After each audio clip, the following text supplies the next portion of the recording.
Les périodes de fête riment toujours avec beaucoup manger, beaucoup boire, une période où tout est permis en matière d'alimentation.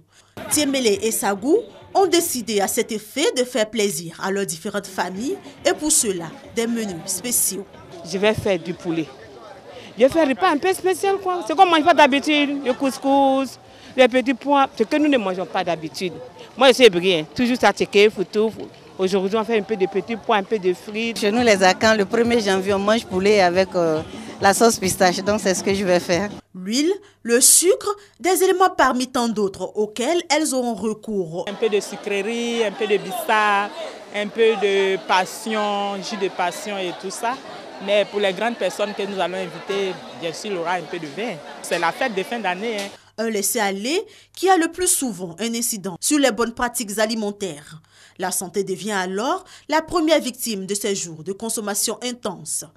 Pourtant, la plupart de ces personnes est consciente du danger encouru en abusant du gras, du sucré et du salé. L'huile n'est pas trop bon pour la santé, donc faire trop de gras, ce n'est pas conseillé aussi. Donc comme c'est pour les enfants, c'est pour ça que je vais faire un peu de tiep. On va boire du bon vin, c'est un seul jour dans l'année, donc quand même on fait un peu de folie. Et puis bon, le reste de l'année, on se met au régime pour maigrir un peu, quoi. Une porte d'entrée pour certaines maladies. Généralement, quand les fêtes arrivent, les gens mangent beaucoup d'huile.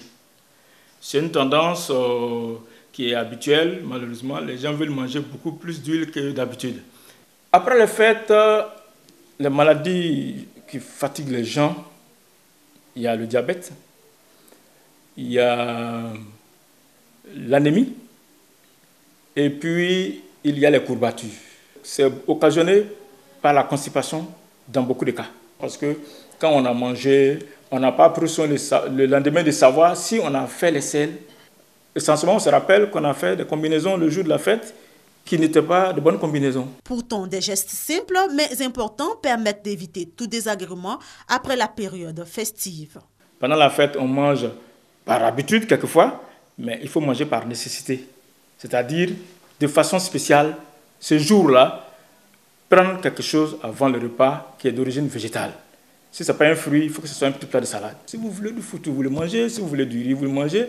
Et puis après, vous trouvez un dessert, exceptionnellement ce jour-là, pour accompagner l'alimentation et puis faciliter l'évacuation des selles. Et puis ne pas oublier de boire l'eau, 1,5 litre d'eau, au moins 3 jours après la fête. En respectant ces règles, il devient possible de savourer ses mets préférés durant toute la période des fêtes, tout en restant en bonne santé.